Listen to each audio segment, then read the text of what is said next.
자, 미국 시장 개장 상황 살펴보겠습니다. 유선한 만나보겠습니다. 안녕하세요. 네, 자, 오늘도 일정부터 한번 보죠. 오늘 주목할 만한 일정 어떤 게 있을까요?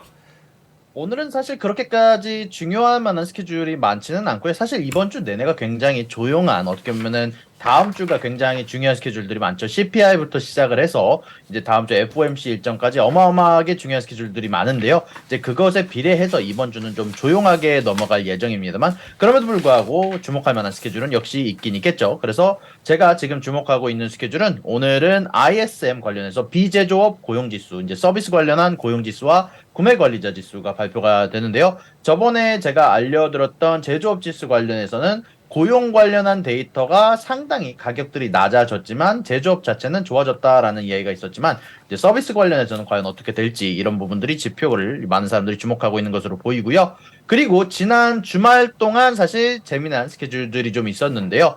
주말 동안 오펙 회의가 있었고요. 이미 어느 정도 시청자분들이 다들 아시겠지만, 중국 쪽에서는 서비스 구매 관리자 지수가 차이신 관련해서 발표가 있었습니다. 일단은 차이신이라는 매체에서 조사한 구매 관리자 지수가 예상치를 좀 크게 상회하기도 했고요. 중국 복합 구매 관리자 지수가 전체적으로 예상치보다 잘 나와주면서 어제자 항생 지수는 아주 좋은 모습을 보여줬던 것 같습니다. 알겠습니다. 자, 주말 스케줄까지 한번 봤었고, 그 중에서 제일 눈에 띄었던 게 바로 오펙의 감산 아니겠습니까? 그 뉴스 한번 전해 주시겠어요?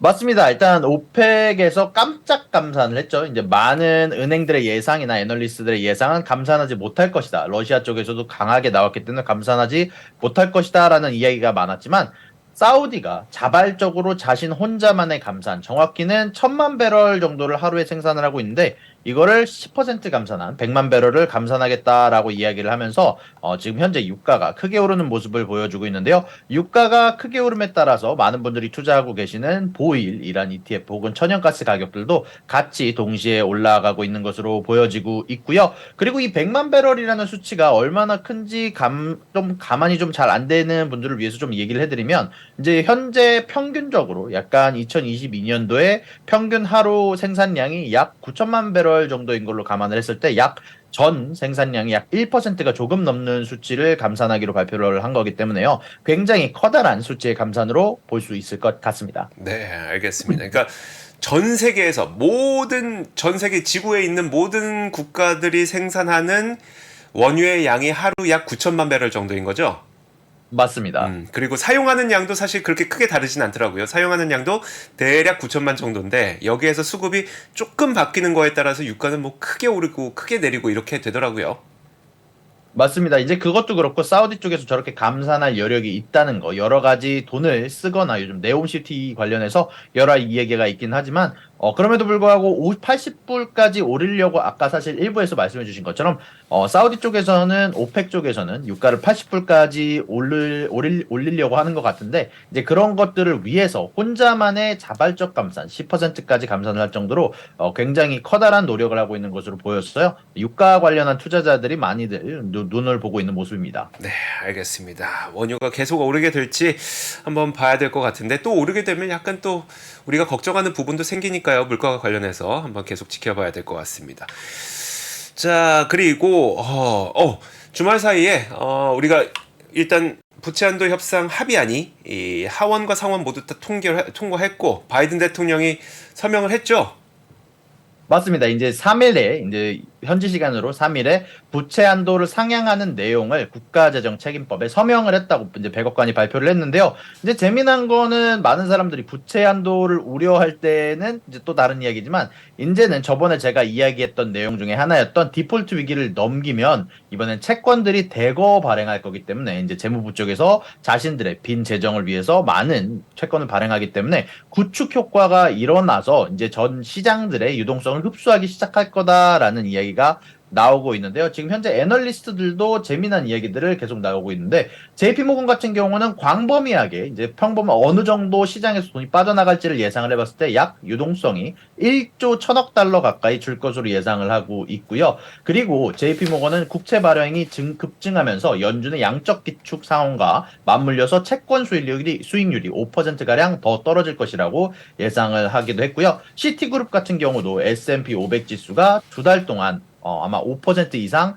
하락하는 유동성이 축소될 시장을 아마 보게 될 것이다라고 이야기를 내놓기도 했습니다. 알겠습니다. 결국은 이 채권 발행이 많아지면서 시장 유동성이 감소하고 이게 시장 지수의 하락을 불러일으킬 거란 전망들이 꽤 많이 나오고 있는 거네요. 일단 결론적으로는 공급과 수요에 의해서 결정이 되긴 하지만 결론적으로 미국 쪽에서 이제 높은 이자율로 채권을 조금 더 발행하기 시작하면 공급이 늘어나기 시작하고 결론적으로는 신용도가 어마어마하게 높은 채권이다 보니까 이쪽으로 돈이 몰리게 되면서 시장 쪽에서 특히 예금 쪽에서 돈이 마를 거란 예상이 그리고 사실 은행 문제들의 대부분이 미실현 손실액이란 쪽 결국 채권 시장의 미실현 손실액이 어마어마 컸기 때문에 일어났던 현상 중에 하나인데 이 구축 효과로 인해서 일어날 수 있는 효과 중에 하나가 이제 채권 금리의 상승이다 보니까 그렇게 될 경우 또다시 은행 문제가 불거질 수 있다는 예측도 돌아다니고 있는 것 같습니다. 그래서 그런 걸까요? 미국의 주요 빅뱅크들이 자본을 좀 더 쌓아야 된다는 뉴스가 나왔더라고요. 맞습니다. 그래서 저도 오늘 준비한 내용 중에 하나인데요. 지금 전체적으로 연준에서 준비하고 있는 내용 중에 하나가 은행들의 자본 요구를 약 20% 이상 증가시킬 예정이라고 이야기가 나오고 있고요.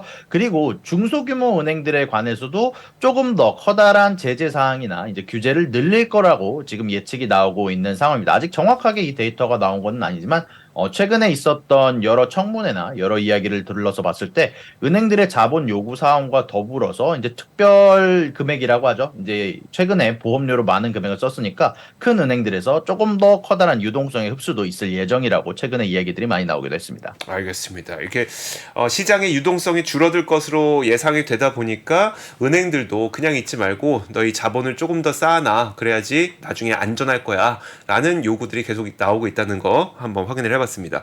자, 그리고 이제 미국과 중국이 회동을 하려고 했는데 이게 불발됐어요? 네, 사실 몇 달 전, 사실 바이든 대통령이 이제 일본에 방문했을 때부터 나오던 이야기가, 이제 그 이후로 나오던 얘기가 중국과 미국의 회동을 이제 싱가포르에서 진행할 거라는 이야기가 굉장히 많았고, 미국 쪽에서도 공식적으로도 요청하기는 했지만, 사실 트럼프 시대 때 발의됐던 것 중 하나가 중국 쪽의 국무장관을 향한 이제 제재를 취소해달라고 중국 쪽에서 요청을 했는데, 그게 거절이 되면서 사실 이 회동 자체가 불발이 되기도 했었는데 이제 결론적으로는 그래도 샹그릴라 호텔에서 같이 일어난 이제 아시아 안보 회의에는 같이 참석을 해서 단둘이는 아니지만 많은 사람들과 같이 이야기를 하는 시간을 가졌는데요. 여기서 나온 이야기들 중 좀 재미난 부분을 이야기를 하자면 이제 러시아와 우크라이나 위기에 관해서 중국은 모든 힘을 다해서 전쟁을 막기 위해서 최선을 다할 것이다라고 이야기는 했지만 동시에 우리는 러시아 쪽의 입장을 이해를 할 수밖에 없다. 나토라는 거대한 군사 집단이 너무나도 커져 나가기 때문에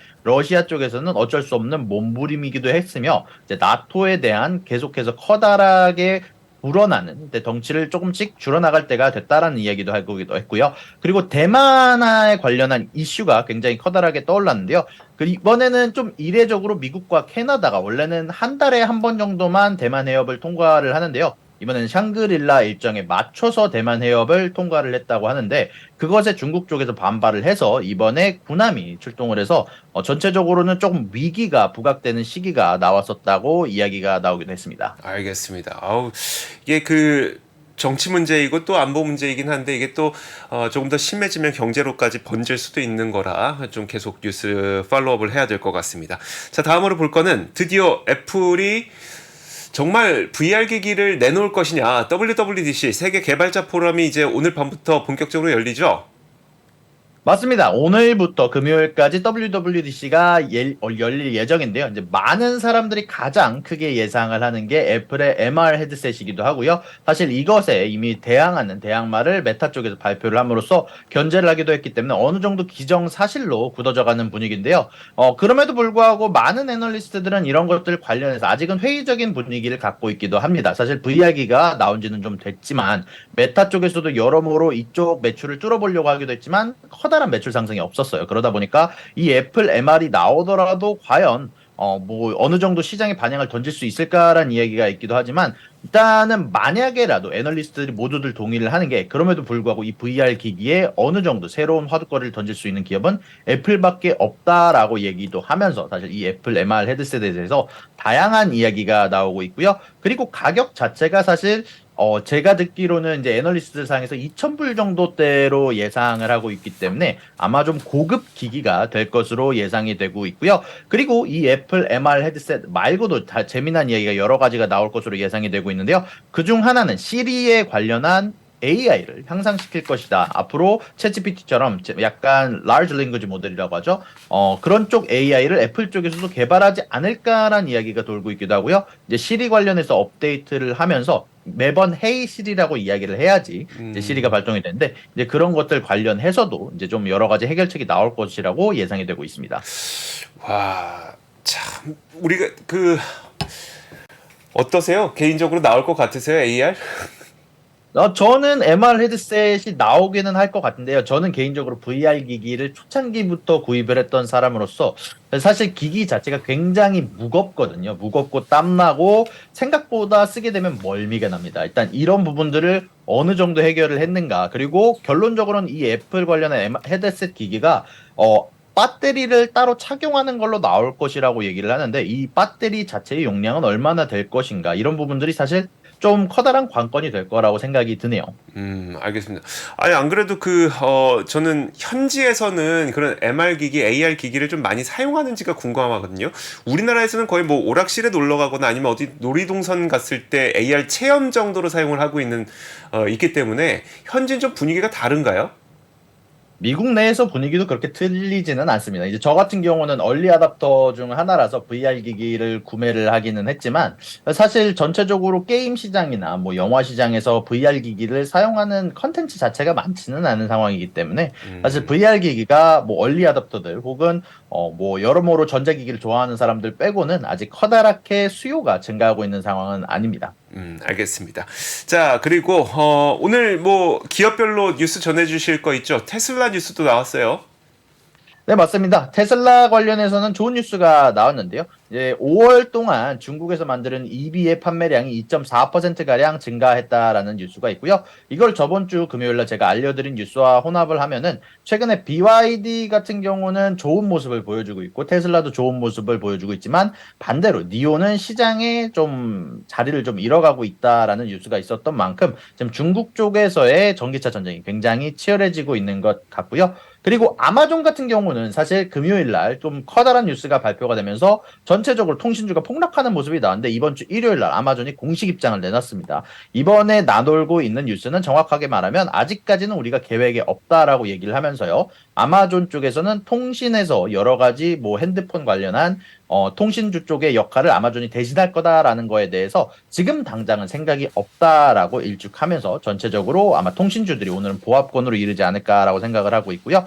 그리고 이번에 S&P 500 관련해서 팔로알토가 DC라는 종목을 아마 이제 교체할 것으로 이제 팔로알토가 S&P 500에 들어가게 되고 DC가 빠져나올 것으로 예상이 되면서 팔로알토는 장외에서 주가가 증가하고 DC 같은 경우는 주가가 내려가고 있는 현상이 나오고 있습니다. 네, S&P 500의 지수 편입이 이 팔로알토가 결정이 됐다는 소식까지 한번 들어봤습니다. 자, 오늘도 뭐 저희가 뭐 이제 중요한 실적은 다 나온 것 같은데 오늘 주목할 만한 실적도 있을까요? 오늘 나올 실적 중에서는 개인적으로는 AI 붐이 일어나면서 이제 GitLab이라고 이제 프로그래머들이 굉장히 많이 쓰는 커뮤니티 같은 게 있는데 이것에 대한 어닝이 개인적으로는 잘 나올 거라는 생각이 들고 있어서 최근에 여러 가지 오픈 소스라고 하죠. 오픈 소스 관련한 AI도 많이 나오고 있기 때문에 GitLab을 개인적으로 주목해 보고 있고요. 그리고 이번 주는 큰 어닝은 없지만 많은 사람들이 재밌어 할 만한 니오라든지 게임스톱이라든지 여러 회사들의 어닝이 있으니까요. 이번 주도 재미나게 보낼 수 있을 것 같습니다. 네, 알겠습니다. 자, 조금 전에 미국 시장이 개장을 했습니다. 자, 장 초반 분위기 함께 저랑 보시도록 하죠. 자, 일단 지수부터 보겠습니다. 지수는 오늘 아마 좀 그렇게 큰 움직임은 나타나지 않는 것 같습니다. 나스닥이 0.01%, 그리고 다우지수는 0.04% 하락, 그리고 S&P 500 지수 0.08% 상승. 앞서 말씀해 주셨던 것처럼 워낙 이제 다음 주에 중요한 일정들이 많이 예정이 되어 있죠. 이번 주는 아직은 그렇게 큰 움직임은 아마 없는 것 같습니다. 그래서 지수는 보합권에서 움직이고 있는 상태고요. 자, 이런 가운데 전체적인 시장 움직임을 저희가 히트맵을 통해서 한번 보도록 하죠.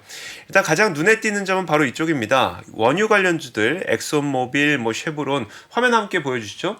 자, 엑손모빌이라든지 쉐브론, 이 코노코필립스 이런 원유 관련주들이 일제히 올라가는 모습이 나타나고 있는데요. 지금 화면이 좀 안 나오고 있나 보네요. 네. 나오는 대로 한번 전해드리도록 할 텐데 일단 지금 화면이 유선남님 화면이 나오고 있으니까 화면 함께 볼게요. 네. 자, 오른편 부분을 좀 보여주시면 어떨까요, 유선남님?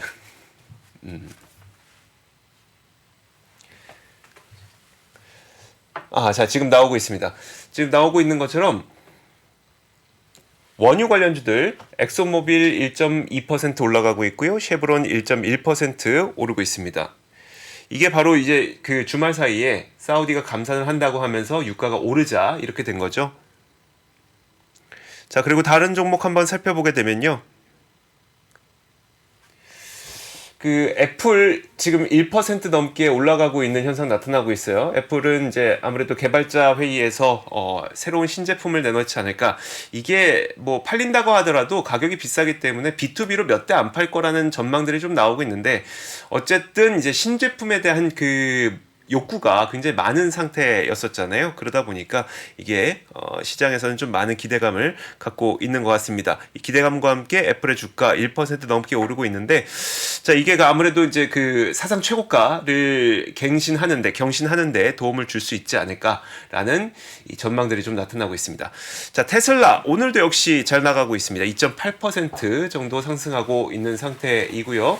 반면에 엔비디아를 비롯한 이 반도체 관련주들은 오늘도 썩 좋지 못한 모습이 좀 나타나고 있습니다. 자, 그리고 또 어떤 종목들이 좋을까요? 방금 말씀하셨던 것처럼 이제 아마존이 부인을 하게 되면서 이 통신 관련주들 오늘 좀 올라가고 있는데 아마존 뉴스와 함께 통신 관련주들이 이 크게 내려앉았던 거에 비하면 오늘 올라가는 건 너무나도 미미하죠.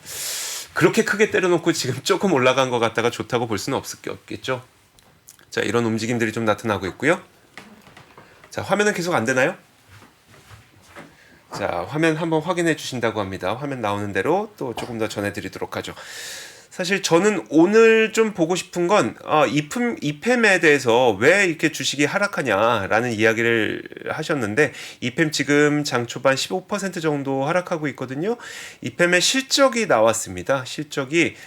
가이던스가 나왔는데 2분기뿐만 아니라 풀 이어, 그러니까 2023년 전체 가이던스를 낮췄다고 합니다. 그것 때문에 지금 시장에선 크게 반응을 좀 하고 있는 상태고요.